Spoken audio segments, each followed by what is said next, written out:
It ended with Melissa. Okay. Well, again, thank you everyone for today, and we will see you again. I will post. I'm going to be in San Jose for the next week. It is with a mother who's needing some help. For those of you out there, I've posted it. If you guys need any help, although I don't take money, if you pay for my way out there and you got a place for me to sleep, I'm not very picky. Just clean mattress is okay, and food, and I will come out there and do my best work on you guys. And I have a client that'll be a friend. I don't even like saying client because I'm not getting paid. I'm just having housing. But a friend that I am going to be working with over the next week, and I will be back then again next week. So we'll do this next Wednesday, and I'll do it next Thursday also. And then I'm gone for another little bit there. But other than that, I'm here for you guys in any capacity that I can be. And I'm going to try to work my schedule and make sure that when I'm present, I am here, present for all of you and all of your loved ones too. Thank you for your support. Really, thank you guys for your words. And this is where Melissa gets emotional.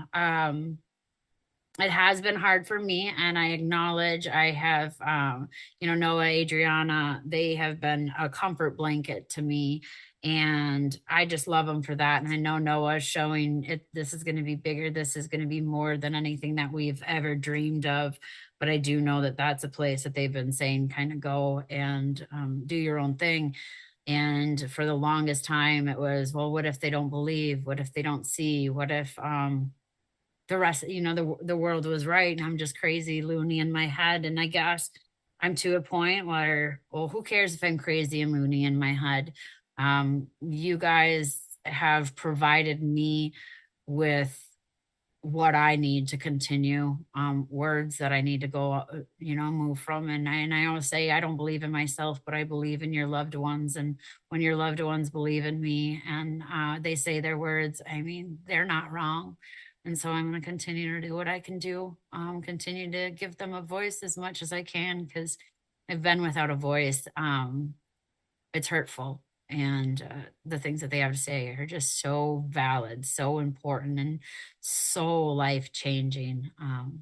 This is what I'm doing now. And I'm going to fit my microbial and my sanctuary and the other podcasts, I guess, and to other parts of my life. But as much as I hear your words, know that I feel the same about all of you. And it is a complete honor to be the person that they allow to speak with them. So thank you, everyone. And I love all of you. And everyone who was here today, thanks for all the energy that you shared and everything that you're doing. Keep being busy little bees like you guys are. And thank you so very much. Have a blessed day. This is where Melissa gets emotional. I thought of the giving tree. I'm Keith Carradine, and today I'm going to be reading The Giving Tree by Shel Silverstein. Once, there was a tree, and she loved a little boy. And every day, the boy would come, and he would gather her leaves and make them into crowns and play king of the forest. He would climb up her trunk and swing from her branches and eat apples. And they would play hide and go seek. And when he was tired, he would sleep in her shade. And the boy loved the tree very much. And the tree was happy. But time went by. And the boy grew older. And the tree was often alone.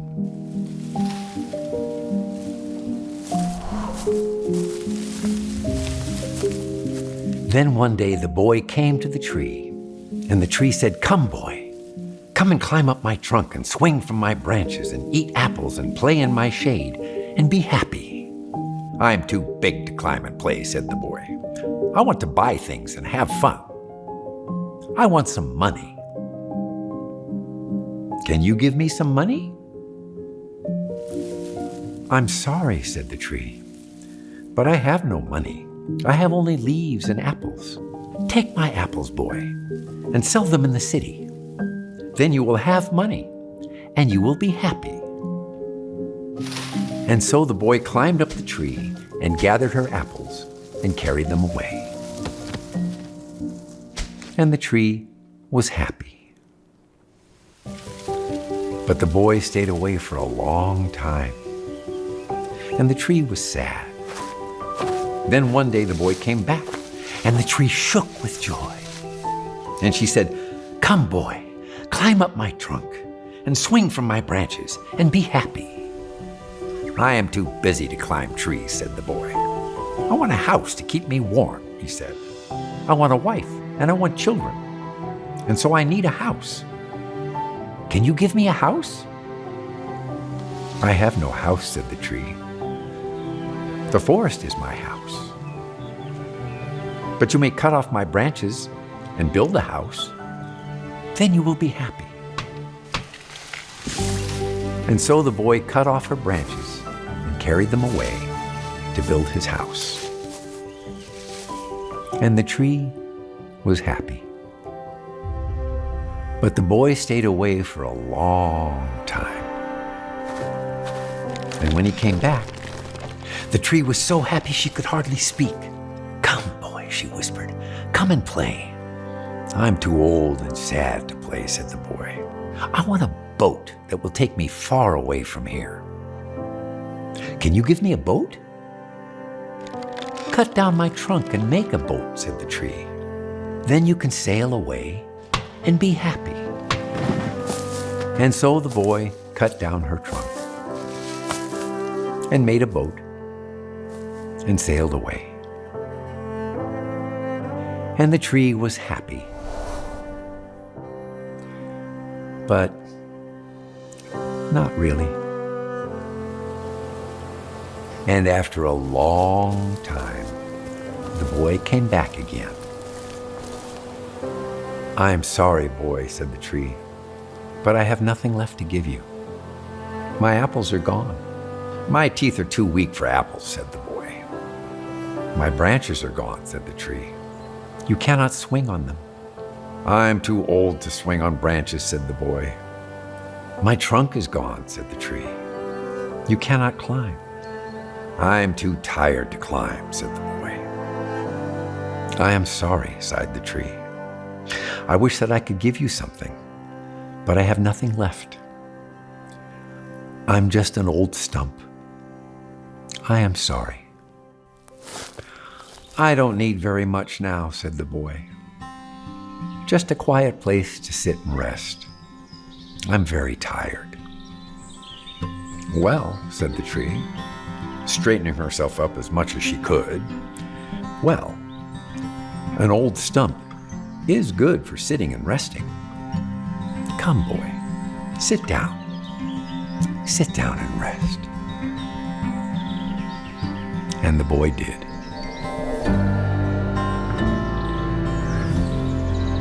And the tree was happy. The end.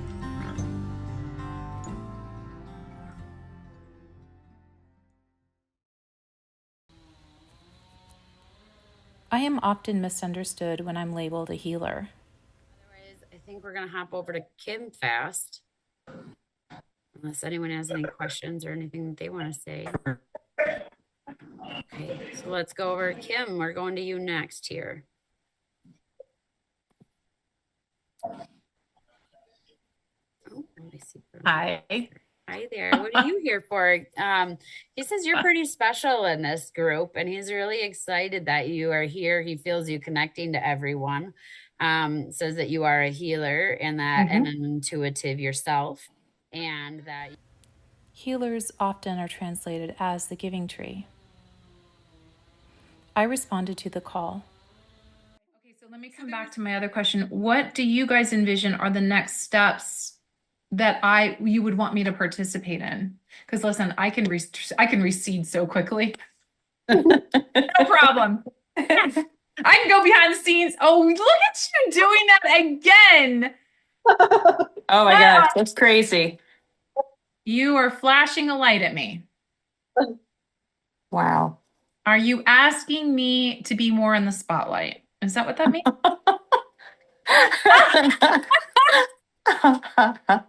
Ah.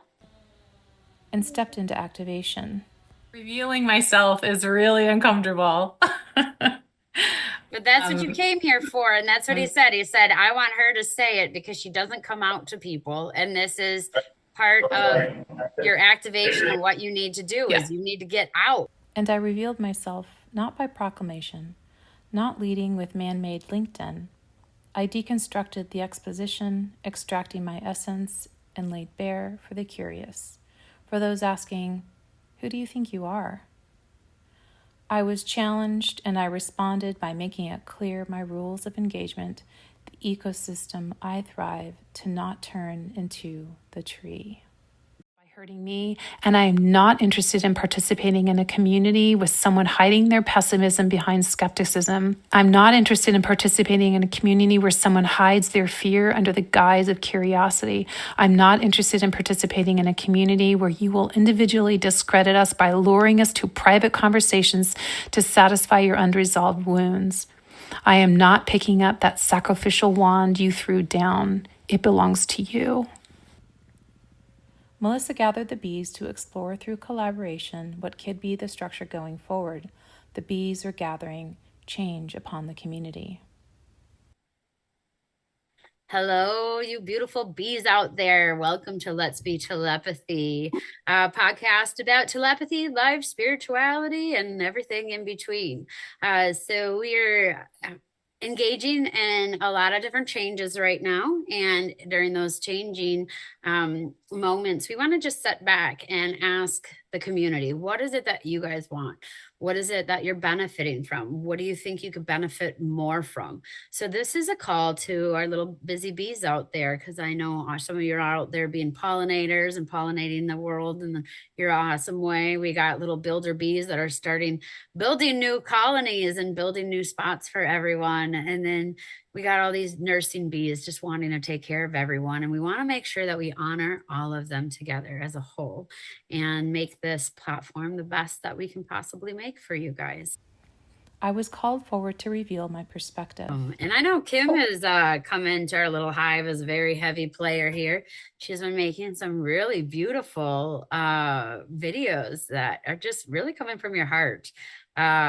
And I want to hear about what you think about this whole thing and the structure and where you want to go, or should we keep it the same and structure it? Because I know everybody's going through their own stuff, and I need to take it in a little bit more measured. Otherwise, I will tilt. I will definitely get overwhelmed. So to that, I just say I really appreciate what you're doing here. And I do believe that when everybody does find that they're needing something from this group, absolutely say it. And it is putting it out there, and there will be a response, and just start looking for the response. And all of us who have our own unique gifts, they're going to be like, oh, I see how I can work well with this community. And even though this is my own channel, what I see we're doing is we're building a web. You know, where you have nodes on the web. I don't really see it as a hierarchy, as a leadership, like I don't see you as the teacher so much, although you certainly can teach. I see this as a collaboration. And then I was silenced. The post delivered by my carrier pigeon was removed from the very community that called me forward. And my carrier pigeon flew the coop. I did a Google search trying to understand the relationship between a web and bees. because I was seeing a web when Melissa asked about the structure I was visualizing. Surprising symbiosis found between spiders and plants. Crab spiders, which occupy flowering plants to pick off visiting pollinators, might not be so damaging after all. Well, I guess that damage depends on your vantage point. If you're a bee, that doesn't sound like a great relationship. But if you're a plant or spider, your perspective is different. The spiders come to help plants besieged by harmful insects. The plant itself can send out a cry for help when heavily attacked. Ah, yes, the healer interpretation. It just depends on your vantage point. I respond to calls, and depending on the energy, I will shapeshift. If the ecosystem is besieged, I will turn into that spider. I am not here to heal humanity at the exclusion of life. I am the healer of animated love, what we experience as life. Animated love. Jacob Collier animates this really well. Thank you all. So, those of you who are familiar with this concert series will know one thing for sure, and that is that the man who is responsible for my presence and your presence and ultimately all our presence, whose name is Ben Folds, he is a man of great esteem, and one of the things that I fell in love with watching him do as a kid was improvising with the orchestra. Yeah? Has anyone seen these legendary videos? People have seen this? And so, I've known Ben for a few years now, and we've been sort of back and forth online. We only met for the first time in person about 3 days ago. It was cool. It was good. And Ben wanted to challenge me to something which I've never done before in my entire life, which I kind of enjoy in theory. And the idea was, what if I stood there and tried to create something with the orchestra that has no plan, no sheet music, no rule book, and no prior discussion? And I somehow agreed to this. And so what I will now attempt to do, with your grace and permission, of course, is to try to create something from scratch with these masterful musicians that you see before you, right before your eyes. Okay. Okay. So it seems prudent to begin by giving everybody a note. Yeah? Everyone deserves a note. Let's see. Basses, if you could play E. Yeah, I like that. Cello, B. Let's have a G sharp in the horns. Yeah. Let's have a C sharp in the clarinet. Let's double the C sharp in the violas, actually. Do C sharp is cool. Yeah. Let's have a F sharp in the seconds. Maybe an octave down. Yeah, that's much better. Okay. Let's have. I'll split the first into two. We'll have A sharp. Let's have it. Yeah, maybe just down the octave. Yeah, that's cool. And then D sharp. Yeah, that's lovely. Okay, and now let's have flutes. Let's have you on B. Yeah, that's lovely. Okay. Tuba feels prudent to be an E as well. Ba. Yeah, that's really warm and lovely. Trombones could be a B just above there. Trumpets, there are three of you. Let's have C sharp, B, A sharp. Yeah, that's lovely. Okay. Bassoons. G sharp is cool. G sharp. Up the octave. Yeah, great. Timpani E. Yeah. Let's see. We'll say it again. Oboes, of course. Okay. I always forget. B is cool. B. Yeah. Great. Can we have a snare drum roll, please? Snare drum roll. Just a quiet one. Yeah. Oh, that feels good. It feels good. Could you play a low E, like a tremolo E, with the pedal down? Yeah. And harp, you can glissando in a B major scale, B major scale. Okay, louder. Quieter.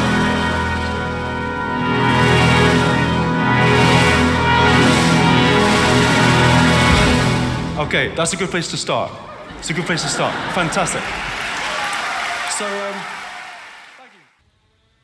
No plan, no structure, creating something from scratch. It's coming to the stage ready to create, ready to riff off one another. I shared a dream my son had in one of our community sessions. I was in the backyard, working at his desk. The desk I use when I'm seeing clients. However, in real life, the desk was in the house, but this is the dream realm, so it was in the backyard. He was standing at my back, noticing the trees were falling in the backyard behind the fence. It freaked him out. We went inside, but only for a moment because we forgot something and returned to the outdoors, but the door closed and locked behind us. He poked me, provoking me like the way he does, and I howled like a wolf. And he said, "This isn't good." And a response was heard through the falling trees, a pack of wolves howling in return. As I'm creating this video, you may hear background noise, something I usually filter out, but not today. So this is interesting.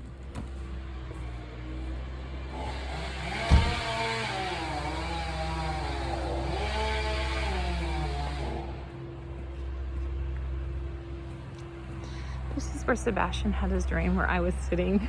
Oh, there's a chair right there, working. You know what they're doing right now?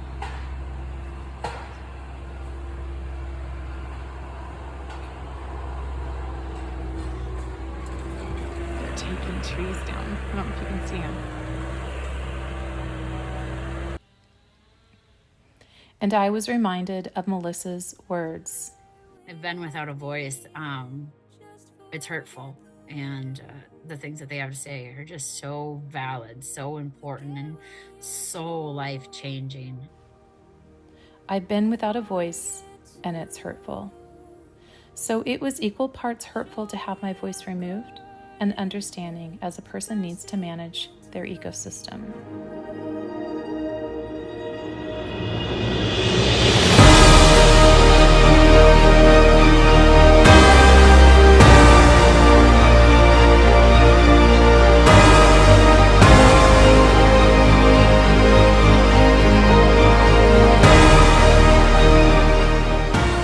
The trees are coming down around me. This marks the end of this video series of the Bee Litany. The bees have spoken. Time to shapeshift.